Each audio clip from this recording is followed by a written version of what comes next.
24 nëntor. Ngriuni, luftoni për vendin tuaj. Shqipëria po përmbytet. Çifti kryeministror zhytet në luks në Katar. Jeton në një fluck jashtë realitetit, ofendon realitetin shqiptar. Një rrugë që ka kushtuar $400 milion, thuaj se ka qenë burim tragedie sepse tonelata shkëm kanë rënë mbi rrugë. Inxhinierët shqiptar kanë hikur. Nuk mund të ndërtohen rrugë nga Bangladeshi, nga India. I pat mjetet e spastrimit të rrugës. Shoferi ishin nga Bangladesh. Ku largohen 1 milion shqiptarë, sepse globali, palloshi, lobia vjedhin në mënyrë të paturshme, kjo do të ngjas. E keni parë fjalorin rrugaqëror, mediokër, të numrit 2 të qeverisë, por mediat që janë pranë qeverisë nuk nxjerrin mesazhet e numrit 1. Nuk është korrupsion. Korrupsion është një eufemi. Është vjedhje, një babëzi te skajore. Dhe nuk kanë frikë. Ndajnë llokmat e Shqipërisë, miliardat e buxhetit si të duan. Por ashtu si Ametaj dhe të tjerë më parë, dihet që pjesa e luanit nuk preket dot. Si mund të hypësh në postin numër 2 të qeverisë, kur nuk e as përvojë profesionale, as politike, dhe nuk prodhon dot një diplomë. Duke luajtur kështu politikat e një vendi jo miqësor, si Athina, deri tek nxitje ruse, dhe jo e vetmja. Gjasat janë që Ministri i Mbrojtjes Vengu është një person që injorohet nga Pentagoni. Anija ushtarake kur erdhi nuk e lejoi Ramën të shkonte atje. Në 4 korrik nuk ishte i pranishëm në ambasadën amerikane. Përfaqësuesja e Trumpit nuk e ka takuar zyrtarisht. Për zgjedhjet në Fokus deklaruan që ne jemi në dieni për parregullsi dhe shqiptarët duhet kishin votuar në mënyrë të drejtë. Pra amerikanët e dinë. Departamenti është ndryshe këtë radhë, nuk është si Blinken. Por Rama vazhdon të blej kohë. Sa do ta zgjas? Shqiptarët thuaj se të gjithë nuk e duan. Dhe këtë e ndjen nëse ecën kudo në rrugë me njerëz thjesht shqiptarë, si të djathtë, si të qendrës, si të majtë. Të gjithë janë vjedhur. Kur ti largon 1 milion vet dhe ngre në pozita kaq të larta persona të tillë, ky është krimi më i madh. Si mund të ndodhin këto pa ditur gjë? Komandanti, udhëheqësi, se kështu thonë edhe përpara 90-s. Enveri nuk di gjë. Në fakt, nga ana mendore shëndetësore ishte out. Rama ka probleme shëndetësore. Nga ato që flet duket të mendore. E gjithë strategjia e tij është të paraqitet si i viktimizuar i administratës amerikane duke kërkuar strehim tek BE. Por jo vetëm tek BE. Ai fluturon tek sheikët, sepse ofron llokma nga pasuria kombëtare. Nuk mjaftojnë oligarkët e tij që me kthetra zhvasin çdo gjë, por që nga pjepri i Italisë, Blair, Adams, kryetari i Bashkisë Nike, D'Alema, dhe sa emra të tjerë. Apo i ushtron trysni gjykatës kushtetuese ta blej këtë heshtje. Mbështetja amerikane ndaj SPAK-ut këtë radhë duket që është qartazi më e madhe dhe ndryshe.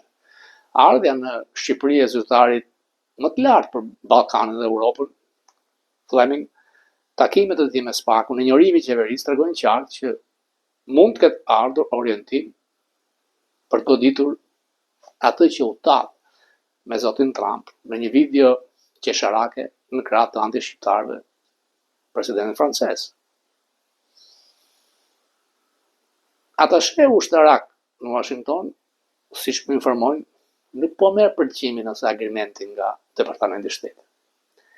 Dhe në qoftë do merrte goditje nga Pentagoni, Rama është out, sepse ata nuk do të donin që Rama të ishte në tryezë në 2027 kur të vi Trump në samitin e NATO-s. Nga Washingtoni duket e qartë qëndrimi i Jakut nga e djatha. Nga majta jo. Mbas mbylljes së zërit Amerikës nga zoti Trump, i cili në mandatën e parë cilësonte si kanali pist. Biberaj, i cili për një kohë shumë të gjatë, për disa dekada drejtonte seksionin shqip nga media, nëse nuk gënjejnë, ka kërkuar që Berisha të riqet dhe të vendosë njëri të ri. Se ka kërkuar kush nga e djatha. Amerikanë aq më tepër për dikë që nuk ka ndonjë një mandat ose dy tek posti. Dhe aq më shumë që sugjerimet nga jashtë në çaste tilla më kujtojnë në 97. Kur shumë personalitete morën krahun në anti Berishës, për i mundi, i mposhti, në gjithë. Derisa vetë Departamenti Amerikan i Shtetit, Shtëpia e Bardhë, na kanë deklaruar që ne nuk e ndalojmë dot ardhin e Berishës, figurë e fortë politike. Natyrisht që çdo gjë vendoset këtu. Me energji të mëdha, që të udhëtosh në Brazil, dhe një respekt ndaj demokratëve shqiptarë, ai post nderi, vlerësimi, Rama mund të bëhet zëvendës presidenti internacionale socialiste, sepse aty është vendi partisë tij.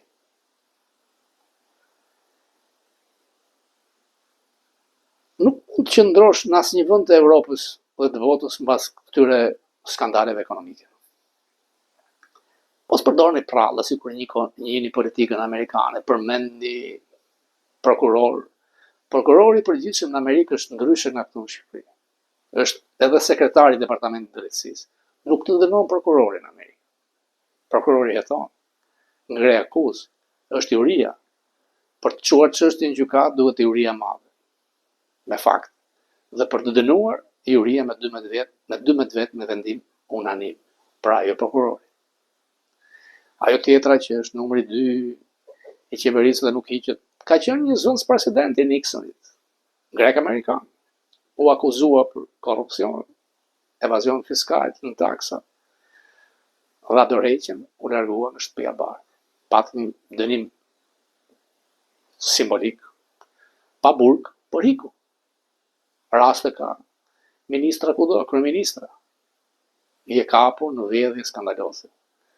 Frika është që Lubia merr me vete të gjithë piramidën e Partisë Socialiste, punë e madhe.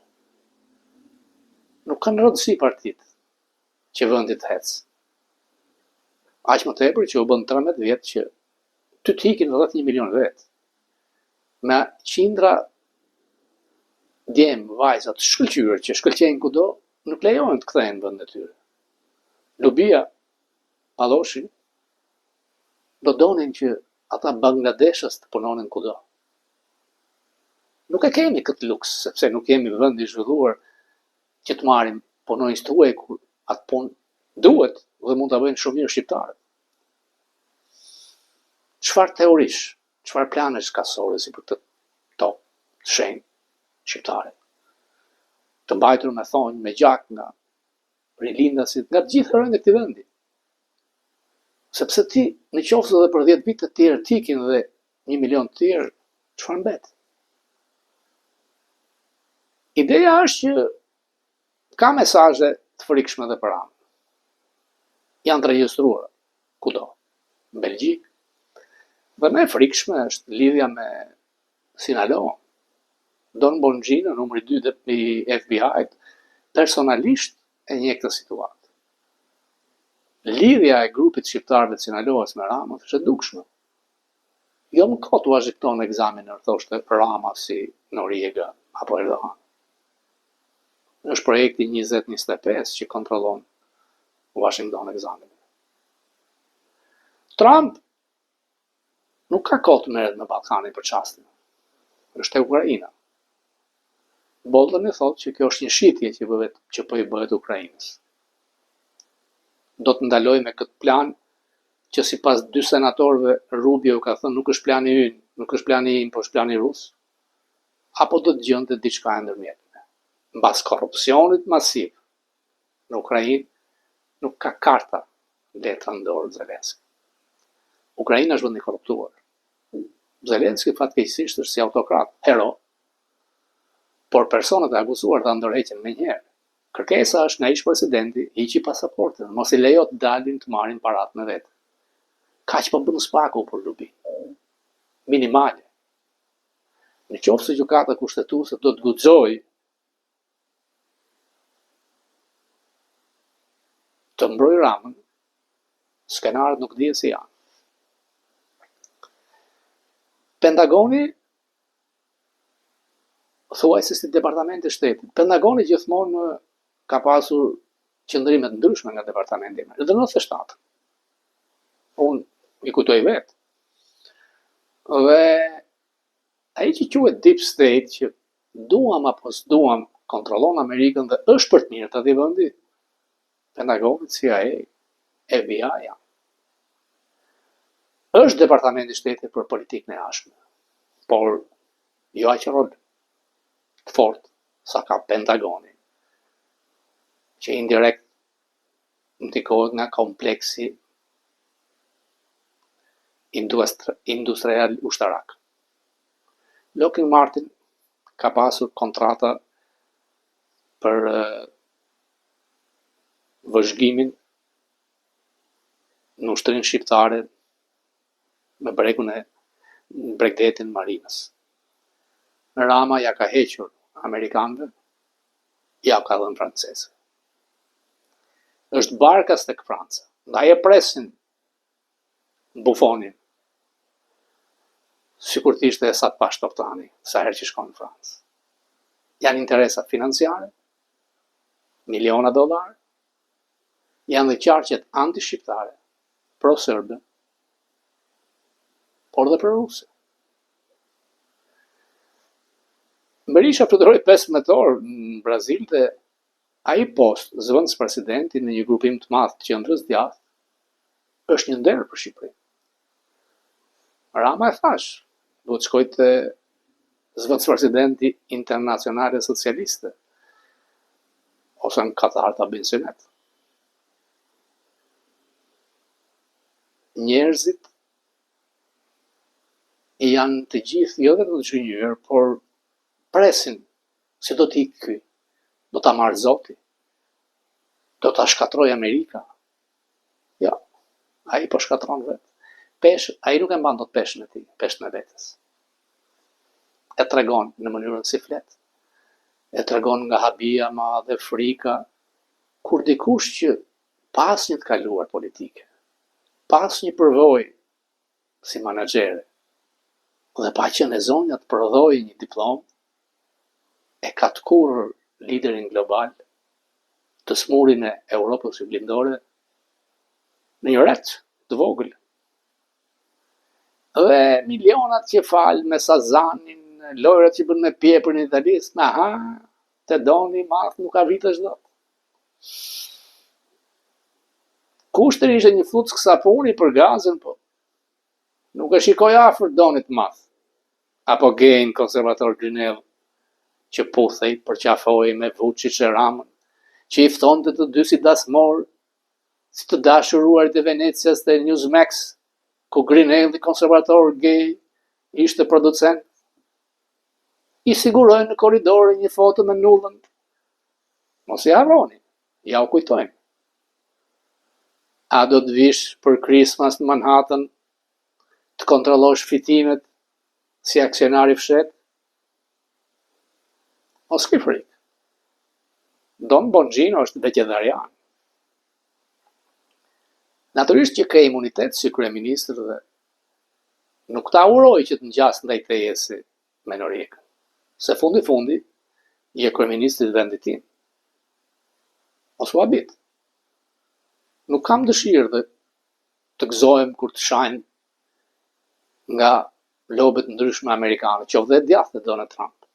Se fundit ti e kryeministri i vendit tim dhe përgjegjësia është e bashkëdhetarëve të mi që kanë ngritur në atë tryezë.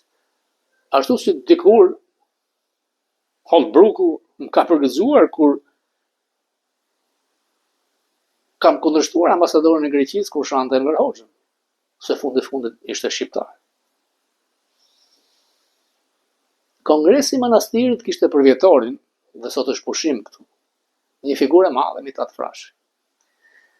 Artan Shkrepi mbas disa statuseve të mia që varri babait kombit të shkatëruar, e ka riparuar mbulesën e varrit, e cila për mua prap nuk është siç duhet të ishte emër mert. Megjithatë faleminderit. Faleminderit që na dëgjoni. Kam idenë që edhe zoti Domani na dëgjon, sepse kërkesa ndaloi hiqi pasaportën Lubis, hiqja pasaportën Kusares. Ai po vepron. Respekt. Respekt ku vepron, sepse armiku më i madh për shqiptarët aktualisht korrupsioni është.